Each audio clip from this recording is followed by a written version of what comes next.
தலைமை ஆசிரியர்கள் மற்றும் ஆசிரியர்களே, கல்வி ஆண்டு 2025-2026 மூன்றாம் பருவம் தொகுத்தறி மதிப்பீடுகளை டிஎன்எஸ்சிடி ஸ்கூல் செயலியில் எவ்வாறு பதிவிடுவது என்பதை பற்றி இந்த காணொளியில் நாம் காணலாம். நண்பர்களே, உங்களுடைய அலைபேசியில் கூகுள் பிளே ஸ்டோரை திறந்து கொள்ளுங்கள். அதில் தேடும் இடத்தில் டிஎன்எஸ்சிடி ஸ்கூல்ஸ் என்று தட்டச்சு செய்துட்டு தேட ஆரம்பிங்க. தற்போது டிஎன்எஸ்சிடி ஸ்கூல் செயலி உங்களுக்கு காட்டப்படும். இப்போ இந்த செயலியை நீங்கள் புதுப்பிக்கல அப்படின்னா நீங்கள் புதுப்பித்து கொள்ளுங்கள். நான் ஏற்கனவே புதுப்பிச்சதுனால இந்த இடத்துல எனக்கு ஓப்பன் அப்படின்னு காட்டப்படுது. இப்போ இந்த செயலியை புதுப்பிச்சதுக்கப்புறம் இந்த செயலியிலேருந்து வெளியே வந்துடுங்க. இப்போ உங்களுடைய அலைபேசியில் டிஎன்எஸ்சிடி ஸ்கூல் செயலியை திறந்து கொள்ளுங்கள். இப்போது உங்களுக்கு ஏற்கனவே நீங்கள் பயனாளர் பெயர், கடவுச்சொல் இதெல்லாம் போட்டதுனால இது போல் உங்களுக்கு முகப்பு பக்கம் உங்களுக்கு காட்டப்படும். இதை நீங்கள் லாக் அவுட் பண்ணிடுங்க. அதற்கு கீழே இருக்கக்கூடிய 3 புள்ளியை அழுத்துங்க.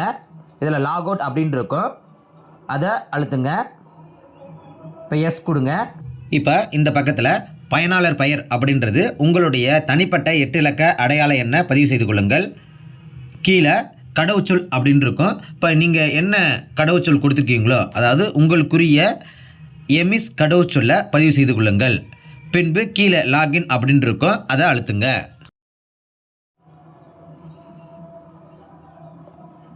இப்போ இந்த விளம்பரத்தை மறைப்பதற்கு மேலே இருக்கக்கூடிய பெருக்கல் குறிய 2 முறை அழுத்தினீங்கன்னா இந்த விளம்பரம் மறைக்கப்பட்டுவிடும். பின்பு எண்ணும் எழுத்தும் அப்படின்னு இருக்கும், அதை தேர்ந்தெடுத்து கொள்ளுங்கள். இங்கு முதலாவதாக கிளாஸ் ரூம் டீட்டெயில்ஸ் அப்படின்னு இருக்கும், அதை தேர்ந்தெடுத்து கொள்ளுங்கள். இதில் செலக்ட் கிளாஸ் டைப் அப்படின்னு இருக்கும். நீங்கள் ஒரு வகுப்பு கற்பிச்சிங்க அப்படின்னா மோனோகிரேட் என்பதை தேர்வு செய்து கொள்ளுங்கள். ஒன்றுக்கு மேற்பட்ட வகுப்புகளை கற்பிக்கிறீங்க அப்படின்னா மல்டிகிரேட் என்பதை தேர்வு செய்து கொள்ளுங்கள். அடுத்து செலக்ட் மீடியம் ஆஃப் இன்ஸ்ட்ரக்ஷன் அப்படின்னு இருக்கும். நீங்கள் என்ன மீடியத்தில் நீங்கள் கற்பிக்கிறீங்க அப்படின்றத அதை தேர்வு செய்து கொள்ளுங்கள். அடுத்து செலக்ட் கிளாஸ், உங்களுடைய வகுப்பு மற்றும் வகுப்புக்கான பிரிவு, இதை தேர்வு செய்து கொள்ளுங்கள். அடுத்து செலக்ட் சப்ஜெக்ட். இப்போ நீங்கள் 1ஆம் வகுப்புலேருந்து 3ஆம் வகுப்பு வரை உள்ள ஆசிரியராக இருந்தீங்கன்னா தமிழ், இங்கிலீஷ், மேத்தமேட்டிக்ஸ் இந்த 3 தான் நீங்கள் தேர்வு செய்ய வேண்டும். அதே 4ஆம் வகுப்பு 5ஆம் வகுப்பு கற்பிக்கக்கூடிய ஆசிரியர்களாக இருந்தீங்க அப்படின்னா Tamil, English, mathematics, science, social science இந்த 5ஐயும் நீங்கள் தேர்வு செய்து கொள்ள வேண்டும். பின்பு சேவ் அப்படின்னு இருக்கும், அதை அழுத்துங்க. இப்போ கிளாஸ் ரூம் டீட்டெயில்ஸ் சேவ் ஆயிடுச்சு. அதுக்கு அடுத்தது சம்மேட்டிவ் அப்படின்னு இருக்கும், அதை தேர்ந்தெடுத்து கொள்ளுங்கள். செலக்ட் டேர்ம் அப்படின்னு இருக்கும், அதை அழுத்துங்க. டேர்ம் 3 அப்படின்னு இருக்கும், அதை தேர்வு செஞ்சுட்டு ஓகே கொடுங்க. இப்போ உங்களுக்கு பாடங்கள் காட்டப்படும். இதில் முதலாவதாக தமிழ், அதை தேர்வு செய்து கொள்ளுங்கள். இப்போ இங்கே பார்த்தீங்கன்னா டேர்ம் 3 கிளாஸ் 3 தமிழ் அப்படின்னு காட்டப்படும். கீழே செலக்ட் செக்ஷன் அப்படின்னு இருக்கும். இப்போ என்னுடைய வகுப்பில் ஒரே ஒரு செக்ஷன் தான் இருக்குது, அதனால் அது பி மட்டும் தான் காட்டப்படுது. இப்போ நீங்கள் 2 செக்ஷன் இருந்துச்சு அப்படின்னா நீங்கள் எந்த செக்ஷன் கற்பிக்கிறீங்களோ அந்த செக்ஷனை இப்போ இங்கே இருக்க கீழ்நோக்கு குறியை அழுத்திட்டு நீங்கள் அந்த செக்ஷனை தேர்ந்தெடுத்து கொள்ளுங்கள். அடுத்து கீழே பார்த்தீங்கன்னா மொத்த ஸ்டூடெண்ட்ஸ், அந்த ஸ்டூடெண்ட்ஸுக்கு எந்தெந்த மாணவர்களுக்கெல்லாம் நீங்கள் மதிப்பெண்களை உள்ளீடு செஞ்சுருக்கீங்களோ அவரோட எண்ணிக்கை இந்த இடத்துல உங்களுக்கு காட்டப்படும். நான் எந்த மாணவர்களுக்கும் நான் மதிப்பெண்களை உள்ளீடு செய்யலை, அதனால் எனக்கு 0 அப்படின்னு காட்டப்படுது. அது கீழே மாணவர்களுடைய பெயர்கள், அப்புறம் ஸ்டேட்டஸ் இதெல்லாம் காட்டப்படும். இப்போ மதிப்பெண்ணை உள்ளீடு செய்வதற்கு கீழே ரெக்கார்டு அப்படின்னு இருக்கும், அதை அழுத்துங்க. இப்போ இங்கே பார்த்தீங்கன்னா ஒவ்வொரு மாணவருடைய பெயர் மற்றும் அவர்களுக்குடைய எமிஸ் அடையாள எண் காட்டப்படும்.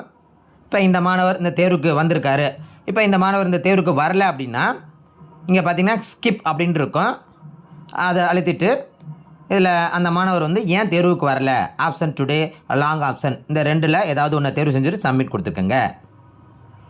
இப்போ இந்த மாணவர் தேர்வுக்கு வந்திருக்கிறதுனால இவர் பெற்ற மதிப்பெண்களை உள்ளீடு செய்கிறேன்.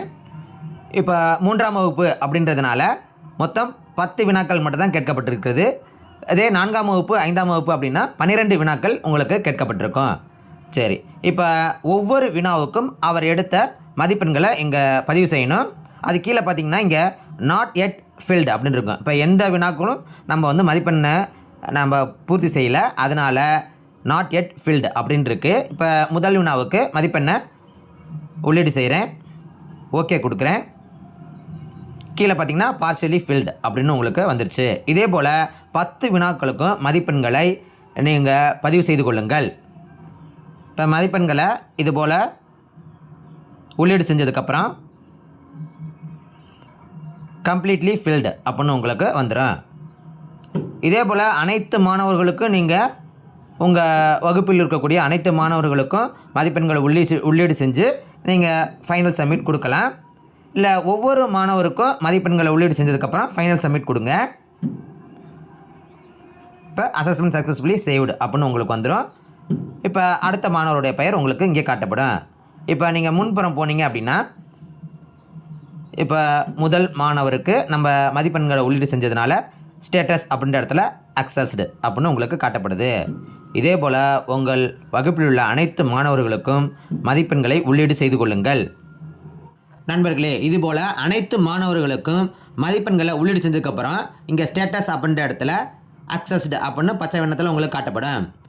நண்பர்களே, இங்கே முக்கியமாக நீங்கள் கவனிக்க வேண்டியது என்ன அப்படின்னா, ஒரு மாணவருக்கு மதிப்பெண்களை உள்ளீடு செஞ்சுட்டு நீங்கள் ஃபைனல் சப்மிட்டை கொடுத்ததுக்கப்புறம் அந்த மாணவர்களோட மதிப்பெண்களை திருத்த முடியாது, எடிட் செய்ய முடியாது என்பதை கவனத்தில் கொள்ள வேண்டும். மற்றும் ஒரே நேரத்தில் அனைத்து மாணவர்களுக்கும் ஒரு பாடத்துக்குரிய மதிப்பெண்களை உள்ளீடு செய்யுங்க. அதாவது இப்போ சில ஆசிரியர்கள் இப்போ தமிழ் பாடத்துக்கு மதிப்பெண்களை உள்ளீடு செய்யும்போது பாதி மாணவர்களுக்கு மதிப்பெண்களை உள்ளீடு செய்வாங்க, அடுத்த நாள் மீதி பாதி மாணவர்களுக்கு மதிப்பெண்களை உள்ளீடு செய்வாங்க. இதுபோல் நீங்கள் பாதி மாணவர்களுக்கு மதிப்பெண்களை உள்ளீடு செய்யாதீங்க. ஒரே நேரத்தில் அனைத்து மாணவர்களுக்கும் மதிப்பெண்களை தமிழ் பாடத்துக்குரிய மதிப்பெண்களை உள்ளீடு செய்து கொள்ளுங்கள். ஏனென்றால் நீங்கள் இறுதியாக மதிப்பெண் பட்டியலில் சில மதிப்பெண்கள் தவறாக இருப்பதற்கு இல்லை மதிப்பெண்கள் விடுபட்டு வருவதற்கு இது காரணம் என்று கூறுகிறார்கள். அதனால் ஒரே நேரத்தில் ஒரு வகுப்பில் உள்ள மாணவர்களுக்கு மதிப்பெண்களை உள்ளீடு செய்யும்போது அனைத்து மாணவர்களுக்கும் மதிப்பெண்களை உள்ளீடு செய்து கொள்ளுங்கள். பின்பு அடுத்த பாடத்துக்குரிய மதிப்பெண்களை அடுத்த நாள் கூட நீங்கள் பதிவு செய்து கொள்ளலாம். அதனால் ஒரே நேரத்தில் ஒரு வகுப்பில் உள்ள அனைத்து மாணவர்களுக்கும் ஒரு பாடத்துக்குரிய மதிப்பெண்களை உள்ளீடு செய்து கொள்ளுங்கள்.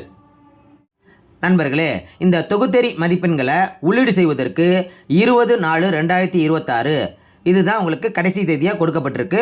அந்த நாளுக்குள் உங்கள் வகுப்பில் உள்ள அனைத்து மாணவர்களுக்கும் அனைத்து பாடத்துக்குரிய மதிப்பெண்களை டிஎன்எஸ்சிடி ஸ்கூல் செயலியில் உள்ளீடு செய்து கொள்ளுங்கள். நண்பர்களே, இந்த காணொலி உங்களுக்கு பயனுள்ளதாக இருந்துச்சுன்னா லைக் பண்ணுங்கள், ஷேர் பண்ணுங்கள், கமெண்ட் பண்ணுங்கள். இது போன்ற பயனுள்ள காணொலிகளை நீங்கள் பார்க்கணும் அப்படின்னா அறிவகம் பார் சேனலை சப்ஸ்கிரைப் பண்ணிக்கோங்க. பக்கத்தில் இருக்க பெல் ஐக்கனை கிளிக் பண்ணி ஆல்னு கொடுத்துக்கோங்க. அப்போ தான் நாங்கள் போகிற வீடியோட நோட்டிஃபிகேஷன் உங்களுக்கு உடனுக்குடனே வரும். அறிவகம் பார், முயற்சியே வெற்றி. வணக்கம்.